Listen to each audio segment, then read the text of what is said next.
buuggan ama kitaabkan gacan bini aadan baa nooga dhex jeeda. فبما نقضهم ميثاقهم لعناهم وجعلنا قلوبهم قاسية يحرفون الكلم عن مواضعه ونسوا حظا مما ذكروا به ولا تزال تطلع على خائنة منهم إلا قليلا منهم فاعف عنهم واصفح إن الله يحب المحسنين. kusoo dhawaada muuqaalkan aan ugu magac daray buuggan ama kitaabkan gacan bini aadan baa nooga dhex jeeda, taas oo macnaheeda ah in baybalka uusan ahayn waxyi xag eebba ka yimid, uu yahay shaqo bini aadan ay qoreen. muuqaalkan laba qayb aan u kala qaybin doonaa.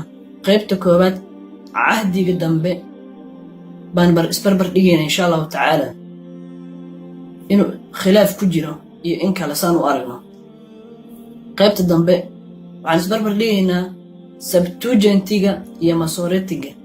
Septuagint waa baybalkii cibraaniga ama hibriga ahaa oo Greek loo fasiray ama Greek loo turjumay.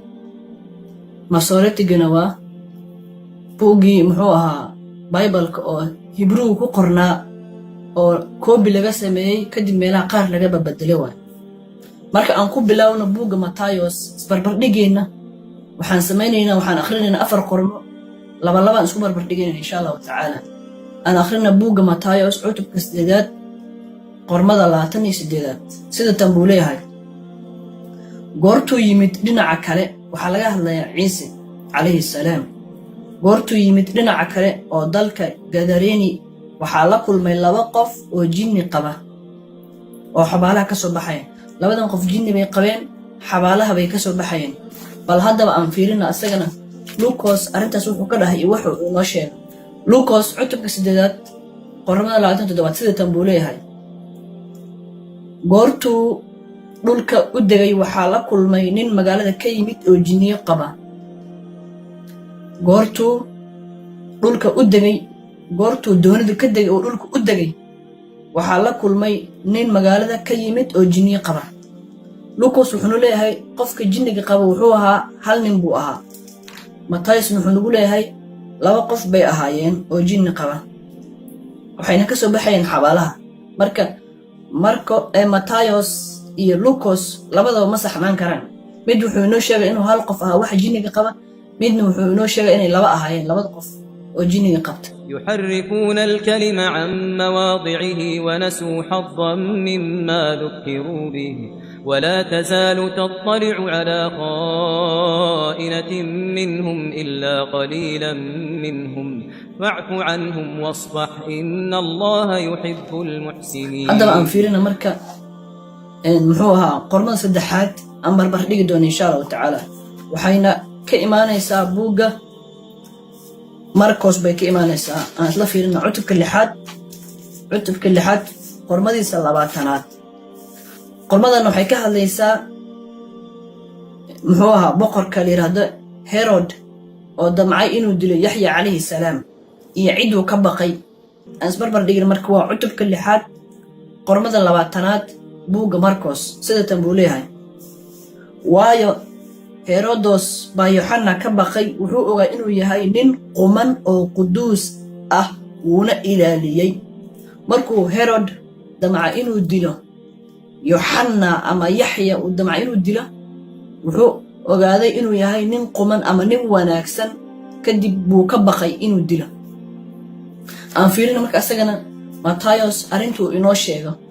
waxaan akhrinaynaa hadda Matayos cutubka 14 qormada 5. Matayos cutubka 14 qormada 5 aan akhrinayna insha Allah tacaala.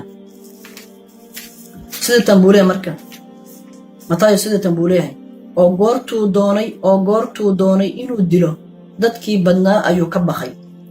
Matayos wuxuu leeyahay markii la damcay Yoxana in la dilo, Herod wuxuu ka cabsaday dadkii badnaa buu ka cabsaday. maxaa yeelay waxay u haysteen sidii nabi oo kale. Yoxana dadku waxay u haysteen sidii nabi oo kale bay u haysteen.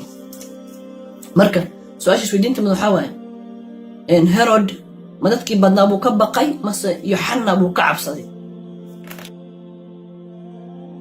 waxaa kale aan sameynayna insha Allah ta'ala Septuagintiga iyo Masoretiga baan ayagana isbarbardhigaynaa qaybteena dambe waxaan soo qaadanaynaa cutubka shanaad ee buugga Genesis ama bilowgii baan soo qaadanaynaa fakhrooyin ka mid ah kadib baan isbarbar dhigaynaa insha Allah ta'ala sida tan buu leeyahay marka muxuu ahaa Septuagintiga markuu ka hadlay da'dii Aadam iyo markuu wiilka helay yiraahdo muxuu ahaa Seth wuxuu leeyahay Septuagintiga Aadam wuxuu noolaa 230 sano kadib wuxuu helay wiilka la yiraahdo Seth Masoretic wuxuu leeyahay cutubka shanaad qormada saddexaad buugga Genesis Masoretic wuxuu leeyahay Aadam wuxuu noolaa 130 sano kadib wuxuu helay Seth buu helay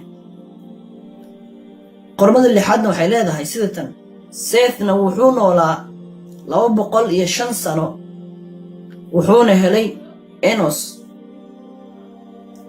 Masoreticna wuxuu leeyahay qormada lixaad buugga Genesis cutubka shanaad qormadiisa lixaad wuxuu leeyahay sida tan Seth wuxuu noolaa 105 sano wuxuuna helay Enos qormada sagaalaad ee buugga Genesis cutubka shanaad qormada sagaalaad waxay leedahay sida tan Enosna wuxuu noolaa 199 buu noolaa sano wuxuuna helay Kaynaan buu helay Masoreticna wuxuu leeyahay Enos wuxuu noolaa 90 sano wuxuuna helay Kaynaan buu helay Septuagintiga isagan wuxuu leeyahay qormada 25aad isla buugga Genesis cutubkiisa shanaad wuxuu nagu leeyahay qormada 25aad sida tan Matusela wuxuu noolaa 167 sano buu noolaa wuxuuna helay Lamek Masoreticna wuxuu leeyahay Matusela wuxuu noolaa 187 sano wuxuuna helay Lamek marka ka bilaabata muxuu ahaa fakhrada saddexaad lixaad sagaalaad farqi u dhaxay waxa waaye waa 100 sano Septuagintiga wuxuu ku darayaa